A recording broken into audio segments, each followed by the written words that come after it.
بسم الله الرحمن الرحیم. د هرات ملي ټلویزیون معزز لیدونکو په سلامونه مو هرکلی کوم. نن درېنۍ سهشنبه د 1445 هجري سپوږمیز کال د رجب المرجب 11 نیټه ده چې د 1402 د سلواغې د 40 نیټې سره برابره ده. ستاسو پام د دې مهال خبري ټولګي ته راګرځوم. په سر کې د څو خبرونو سرټکي. په هرات کې د ملګرو ملتونو د مؤسسو سره د همغږۍ غونډې جوړېدل. مولانا اسلام جار لرې پرتې سیمو ته د پاملرنې غوښتنه وکړه.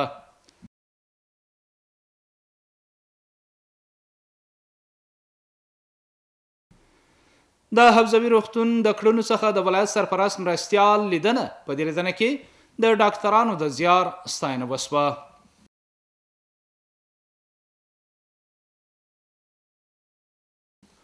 او په امنیه قومندانۍ کې د امنیتي غونډې جوړېدل. په دې ناسته کې د تلاشۍ او ګزمو پر کنټرول او د خلکو سره پر ښه چلند خبرې وسوې.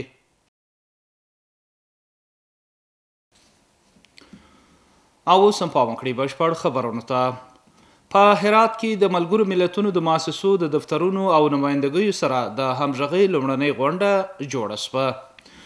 له دولتي چارواکو سره د بهرنیو بنسټونو د همغږۍ په موخه جوړه شوې غونډه کې د هرات والی شیخ اسلام جار د اقتصاد، بهرنیو اړیکو، مهاجرینو، پیښو سره د مبارزې، د کلو پراختیا، کار او ټولنیزو چارو او پوهنې رئیسانو په حضور سره په هرات ولایت کې د ملګرو ملتونو د اوچا دفترونو غونډه ترسره شوه.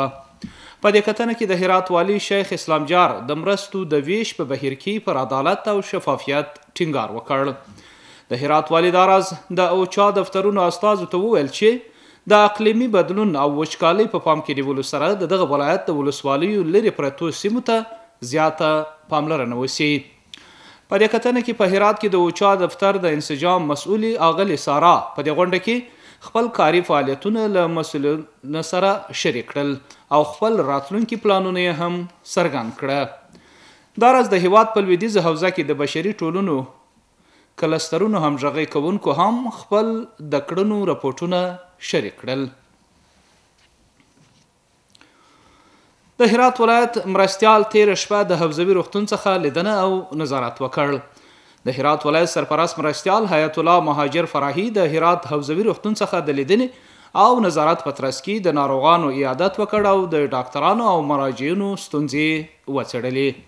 نور حال په راپورټ کې.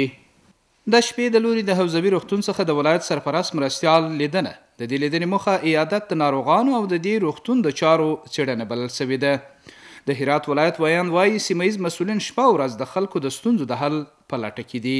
د معاون صاحب راتګ دلته شفاخانې ته په دې منظور و چې راسې د نږدو مریضان او د هغه رنګه د ډاکټر صاحبانو سره د نږدو لیدنه وکړي او د دوی مشکلات خپله دلته د دوی څخه واوري.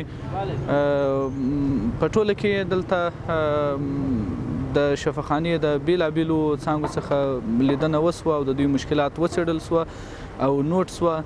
په همدې حال په حوزوي روغتون کې ډاکټران د شپې د لوري د دې روغتون څخه د دې دولتي مسؤل د لیدنې هرکلی وکړ. هغوی دا راز په دې لیدنه کې خپل یو شمیر ستونزې د ولایت سرپرست مرستیال سره شریک کړل. از حضور اینا به آیسیو ما خیلی خوشحال شدیم. دلجویی کردن از پرسنل آیسیو هم از طبقه اوناس و ذکور و شنیدن مشکلات بخش آیسیو، کمبود پرسنل برای اینا گفتیم، کمبود امکانات گفتیم و از همه مهمتر کمبود معاشات پرسنل برای معاون صاحب مقام ولایت گفتیم و دل ما خیلی به جا آوردن و وعده همکاری دادن که انشالله در زمینه حل مشکلات همکاری بی‌دریغانه میکنن. د یادونې وړ ده چې په دې لیدنه کې دغه روغتون چارې د مهاجر فراهي د لوري د قدر وړ وبلل سوې او د هغوی څخه یې غوښتنه وکړه چې خلکو ته لا هم خدمتونه وړاندې کړي. د هرات ولایت مرستیال د ورزشي ټولنې سره وکتل. الحاج مهاجر فراهي د هرات د ورزشي ټولنې سره د کتنې په ترڅ کې د ورزشي ټولنې ستونزې واورېدې او د ورزش په برخه کې پر خپل هر اړخیز ملاتړ ټینګار وکړ. په دې غونډه کې د ورزش د بیلابیلو څانګو یو شمېر استازو هم خپلې ستونزې له مرستیال والي سره شریکې کړې او د حل غوښتنه یې وکړه. دوی له ورزشي ټولنې سره د افغانستان اسلامي امارت د ښه تعامل ستاینه وکړه او ویل چې د اسلامي نظام پر راتګ سره د بیلابیلو ورزشونو د ودې او پرمختګ لپاره هیلې زیاتې شوې دي. ورزشکاران دا د خلکو د ذهن سازۍ لپاره څه کولی شي په دې برخه کې د خلکو د پوهولو لپاره څه کولی شي.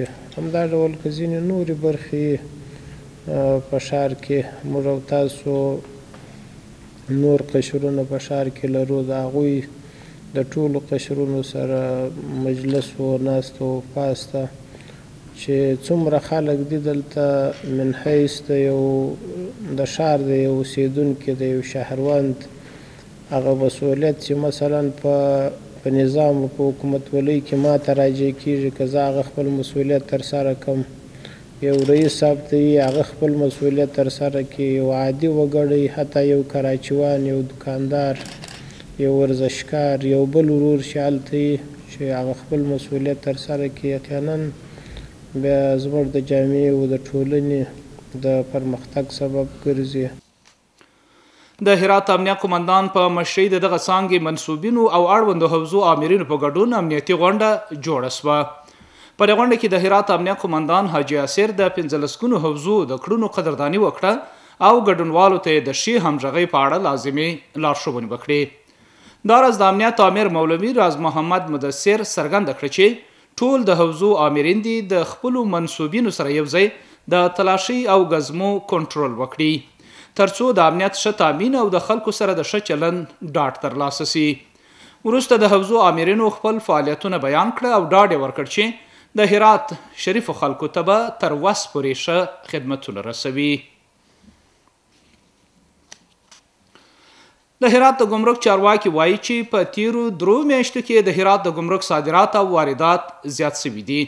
د هرات د ګمرک رئیس مولوي محمد حامد احمد وایي په تیرو 3 میاشتو کې واردات 90% او صادرات 80% ډیر شوي دي.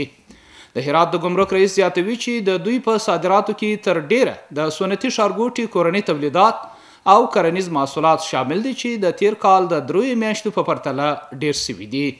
مولوي حامد احمد زیاتوي چې پر پورتنیو برخو سربیره نور فعالیتونه او اسانتیاوې هم ترسره شوي چې تر ټولو مهمه د اسلام کلا بندر 14 ساعت فعالیت دی چې نوي کال کې به 24 ساعت دوام وکړي. په سوداګریزو چارو کې شفافیت، د فساد له منځه وړل، سوداګرو ته د لازمو اسانتیاو رامنځته کول، په شفاف ډول د عوایدو راټولول، په عوایدو کې بې ساري زیاتوالی د دغه هڅو څخه دي چې د ستونزو د هوارۍ او د اسانتیاو راتلو په نتیجه کې چارې پرمخ تللي دي. د هرات ولایت د امنیه قمندانۍ د کارکوونکو د ظرفیت لوړولو او د دندې د مهارتونو د لوړولو په موخه روزنیز سیمینار پرانستل شو. دغه سیمینار د کورنیو چارو وزارت د ښوونې او روزنې د عمومي ریاست په لارښوونه د 9 ورځو لپاره د دې ولایت په امنیه قمندانۍ کې جوړ او په یاد سیمینار کې به د پولیسو د روزنیز مرکز څخه د تجربه لرونکو او مسلکي ښوونکو لخوا تدریس کیږي. په دې سیمینار کې د اداري تامیناتي او جنایي برخو په ګډون مهم مسایل تدریسیږي چې له مجاهدینو او امنیتي ځواکونو سره د دندو په ترسره کولو کې مرسته کولی شي. د دې سیمینار ګډونوال وایي چې د داسې پروګرامونو زده کړه به اسلامي امارت له منصوبینو او مجاهدینو سره مرسته وکړي چې خپلې دندې ښه پر مخ بوځي او د جنایتونو مخه ونیول شي. او اوس هم د سبا ورځې د هوا حالت. د لوی سشتن تعالی په نامه ګرانو لیدونکو د ما سلامونه ومنئ. شپه مو په خیر. اوس هم پاملرنه وکړئ د سبا ورځې د هوا اټکل. چهارشنبه هرات ښار نیمه وریځ الوره درجه 12 تیتای 8، غوریان نیمه وریځ الوره درجه 0 تیتای 8، کراخ وریځ الوره درجه 12 تیتای 4 او پشتون زرغان وریځ الوره درجه 12 تیتای 1. محترم لیدونکو دا خبرونه اوس په پای کې یو ځل بیا د څو خبرونو سرټکی. په هرات کې د ملګرو ملتونو د مؤسسو سره د همغږۍ غونډې جوړېدل. مولانا اسلام جار لرې پرتې سیمو ته د پاملرنې غوښتنه وکړه.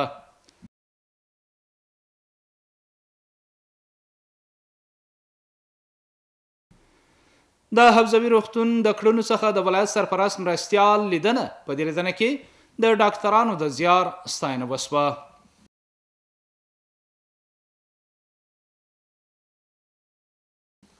او په امنیه قمندانۍ کې د امنیتي غونډې جوړېدل په دې ناسته کې د تلاشۍ او ګزمو پر کنټرول او د خلکو سره پر ښه چلند خبرې وسوې. محترم لیدونکو، دا د دې مهال خبرې ټولګه چې ستاسو قدرمنو حضور ته وړاندې شوه. تر بیا مو په لوی او بښونکي خدای سپارم. هر چیرې چې اوسئ نیکمرغه شېبې ولرئ.